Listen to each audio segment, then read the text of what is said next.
Running a world campaign is not easy, but we're giving it a go, my friend.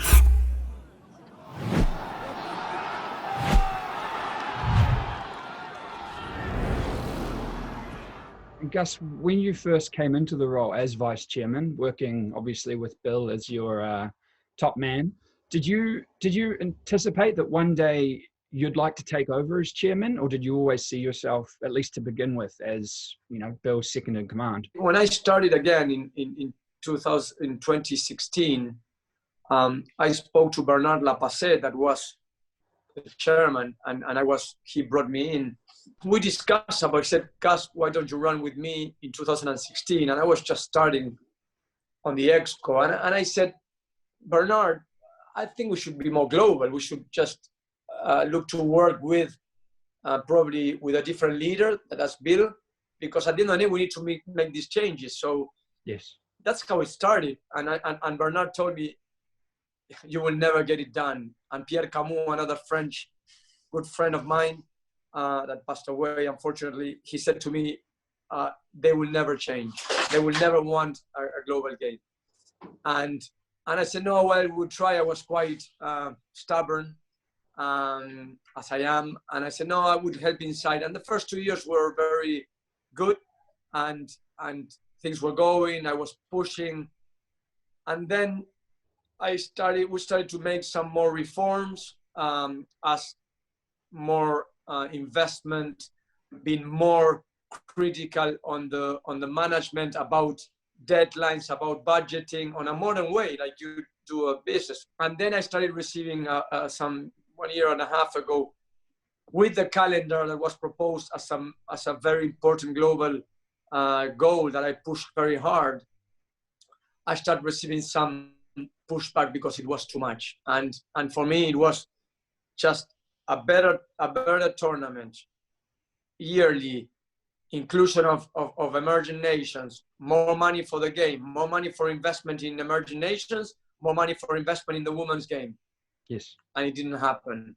So there were no reasons really, apart from a very conservative power struggle, to allow that to happen. And then I said, well, philosophically, I can't carry on 4 more years like this. It's not that I wanted to be chairman. I couldn't carry on 4 more years like that. I had to be true to myself. So I decided to say to Bill, no, I'm not running. I'm not so sure what I'm going to do, but I'm not running with you.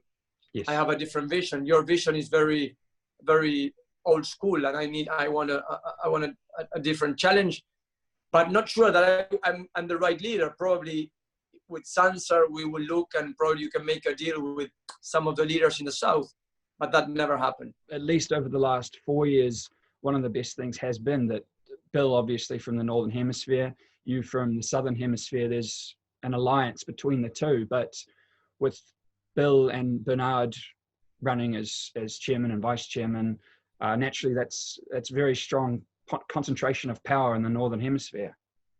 I'm quite patronizing, to be honest, and that's why everyone felt two of the biggest economies in world rugby leading the way. Is like the power people get more power, and the unpower or emerging nations get less power. I personally, I don't like it. I come from a small country, rugby-wise.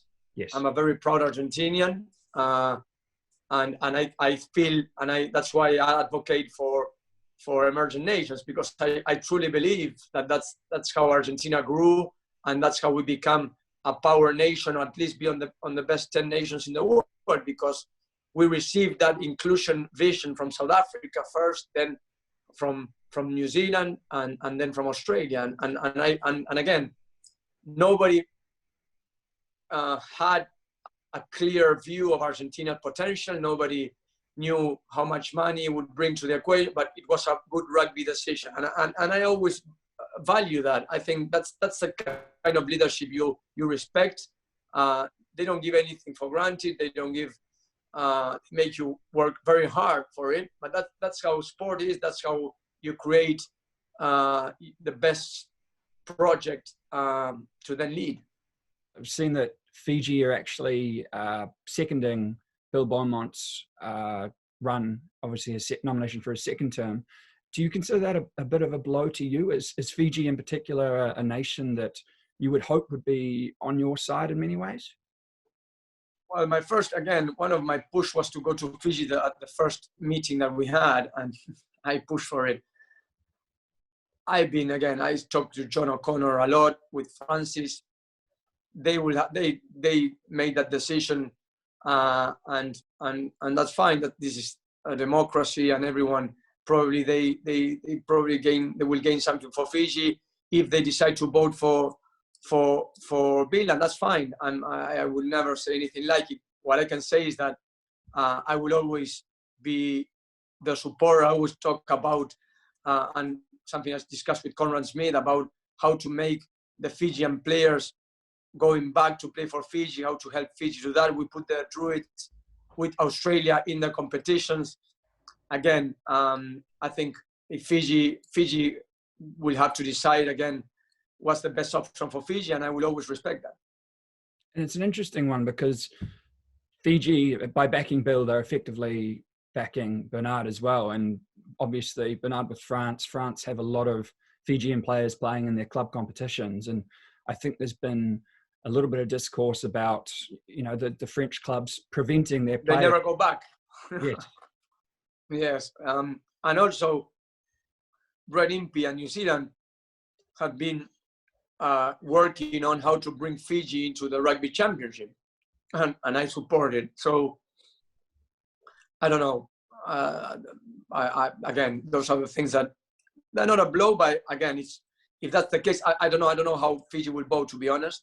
Yes. And hopefully they support the change. And because if you look at Fiji in the last years, it has always been the same. And losing against Uruguay and not having the performance they won in last Rugby World Cup, I think it's a sound that things in that aspect will never get better. Because as you know, people will prefer to play Japan because you can make money. Yes. And not play against Fiji friendlies. You know what I mean? Yes, absolutely. I mean, Fiji have obviously been a reasonable power in the world for a long time in rugby, and yet Japan obviously had one good tournament last year. Well, 4 or 5 good years, and suddenly England are touring to Japan, and France want to tour to Japan as well. Yeah, well, again, it's sometimes it's a business. I would like to I prefer also that rugby ethos and the emerging nations are taken care of, and if they don't have all the economical conditions, you still have to support them and be fair with them. That's how it's always been my view. Absolutely. And just looking at, you mentioned a little bit earlier about how now is sort of the time to shake up the game. And last year you guys were attempting to do that a little bit with the Nations Championship. Was the major opposition to that competition in the end, was it within World Rugby, or was it more the stakeholders outside of the centralized control? I think we didn't lead it well, but I think it was more of a mistrust from some of the stakeholders with our management and our leadership. That's what I think. But it's again, as I told you, it's a better product, better income, and then it was called off, and again, I think it was a power struggle more than anything. I mean, one thing that possibly makes certain games interesting is that they're not played every year. For example, go back before Argentina came into the Rugby Championship, and every time New Zealand played Argentina was quite a massive event because it didn't happen that often. Whereas now it's become a more regular thing. It happens twice every year. Is there any risk that introducing a competition that sees every team play each other every year sort of makes that game into less of an interesting event for fans? No, I don't think so. I don't think so. You see it in every single sport, successful NFL, NBA, different sport in football, soccer. You see teams playing home and away, and again, I think you have a great narrative in some aspects. No, I don't think. I think that you can build narratives. You have Again, the best teams there. You can have different teams in promotion relegation. That was one of the things. Yes. No, I like, again, I won't go against a project that I think that I pushed, as I said, that pushed the global game. And what about in terms of, obviously you're pro the promotion and relegation, which I think some people, or some stakeholders weren't too happy with because they were worried that perhaps it would leave them on the outers. But yeah, does that not create a situation where you have your tier 2 teams restricted to playing tier 2 teams for quite a long period of time, and it reduces that, I suppose, intermingling between the tier 1 and the tier 2 teams? There's the two sides of looking at it. Again, the cadence of the calendar until 2030 is fixed, and you have X amount of games. So that's fixed there, and that doesn't make, as you've seen, no emerging nations have qualified in the last 20 years, okay? Only Argentina. Playing 3 games, 4 games a year, and Argentina was very lucky. The rest, Japan qualified because if you look at the calendars, the last 4 years, they played practically 10 games a year. And that's the right volume. I agree with you. The problem is that you cannot have that. You can't have, because the structure of the game, what you need to do is flexibilize that, bring tier 1 fixtures as much as you can against emerging nations, but at the same time give them a framework like we did with America's Championship for countries to play week in, week out. If you don't have games, if you're only going, I put it on the other side, you're only going to wait for having games. How many games Fiji will play this year against a tier 1 nation, or Uruguay, for example? USA, Canada, how many tier 1 games were they going to play after a World Cup? Playing on a World Cup. Namibia, how many games? Yes. Not many. So again, it doesn't solve the problem like you were saying. Like, yes, you have a problem that the 10 or 12 or whoever teams get better and the other ones are tougher. But that's the challenge. You need to make those emerging nations teams have a platform and investment there that they can get better and better. That's how soccer has done it. Looking at those developing teams, obviously Argentina, like you said, they've managed to break the mold basically and get into that top tier. Japan, sort of the team that a lot of people view as the next on the list. But one of their big setbacks this year, or next year I suppose, is that they're obviously losing their place in Super Rugby. Yes, again, I think the Super Rugby situation, it was and I think strongly that it's still, it's a conflict between the league, and it's an internal thing of Japan yet, and it's a question of strategy that they have to have between their league, professional league, and a Super Rugby team, and they struggle to combine both. The international team, nobody doubts that they are more than capable of joining, and they showed it any tournament, Six Nations Rugby Championship. We know that. So I said it in 2017. You can look at in the archives that I discussed that I would love to see Japan and Fiji in Rugby Championship, because regardless of the commercial upside or I always talk about the game first. They're 2 great teams that would bring a lot to the Rugby Championship. And Gus, is there, I mean, you look at some of these teams obviously have fairly healthy economies. So, I mean, Japan is a key one. Like we've said, you know, everyone's keen to get along to Japan and play against them. But is there an issue where, I mean, you compare something like rugby to football, where it's a bit tougher to get a club up and running for rugby. It's a bit tougher to get sort of the resources in place and the referees and things like that, because it's just a more complex game. Is that an issue at all for rugby, do you think? It's a very good point, actually. I think, and I put it in my manifesto, make the game safer and more simple for and entertaining. Yes, I think it's a good point. I think regardless of the e-gaming and how to attract the fan on a different angle, I think still the game in the amateur side has to be much simpler. I think you guys experienced the tag rugby and was successful. I think there are many ways of doing in that community game things different. I agree. It's a good point. I want to build an amateur committee to discuss the things, because we too much focus on the professional game, the rules, and you say the complexities, and then sometimes that when you go down, it makes the amateur game very complex. And at the end of the day, you just want to go down the park and play some rugby. You know what I mean? And the most important thing is that girls and boys are in a safe environment. That would be crucial. And then if it's the type of game they play, just to enjoy themselves. And just looking back at Japan again, I think at the end of last year after the World Cup, and they had obviously an incredible performance, you talked about possibly fast tracking them into the Rugby Championship as early as next year. Is that still feasible? Even, I mean, obviously taking into consideration the current lockdown climate that we're in, is it still possible? I think that again, the COVID-19 will have to see where we land, but I think it's possible. Yes, I think that this is a crisis will just show us if we are creative and we are challenging, and if we are innovative enough to make those changes. Maybe it's the time. Yeah.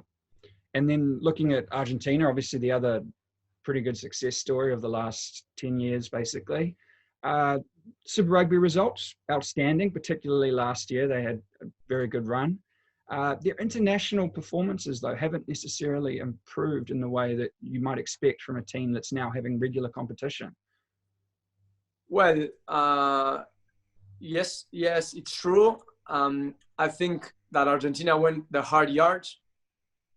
They had international competition, and probably a lot of it for the system that it was built.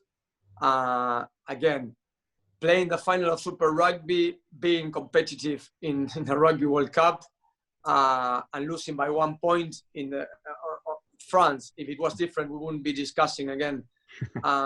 It's very challenging. You're playing against, and this is the good thing, you're playing against probably the 3 or 4 best teams in the world, week in, week out, and that plus the Super Rugby, that is the best players, or probably the best players or athletes in shape, in the speed of the game that you can have worldwide.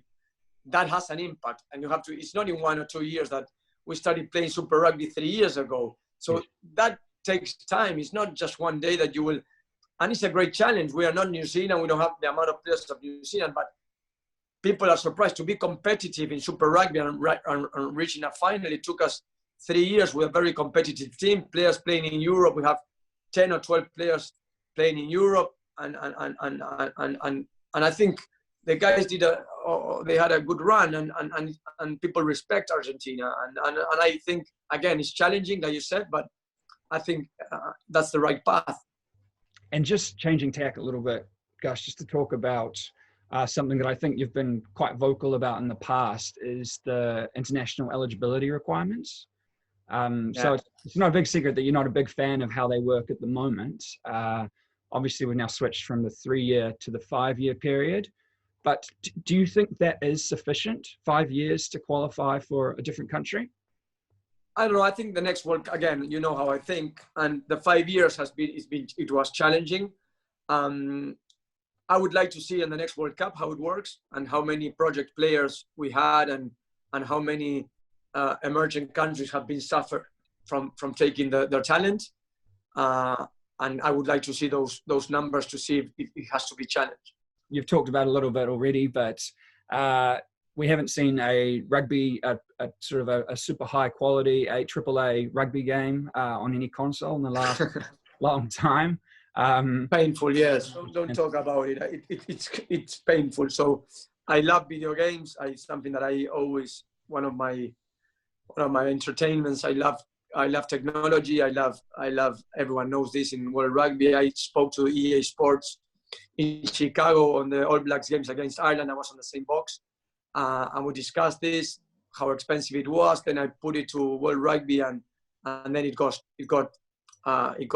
difficult to pursue. I think like you, Tom. I think it's crucial that we have esports develop in our game. It's crucial, not only for times like this, that it would be, hopefully we won't have this again, yes, fingers crossed, but to have our fans or our players playing the game would be great. Absolutely. Awesome. Thank you so much for your time, Agustin. I really appreciate it. It's a pleasure. Great talking to you, and good luck for the campaign. Thank you very much for your time, and a pleasure to talk and share our visions. Thank you, Gus. See you later.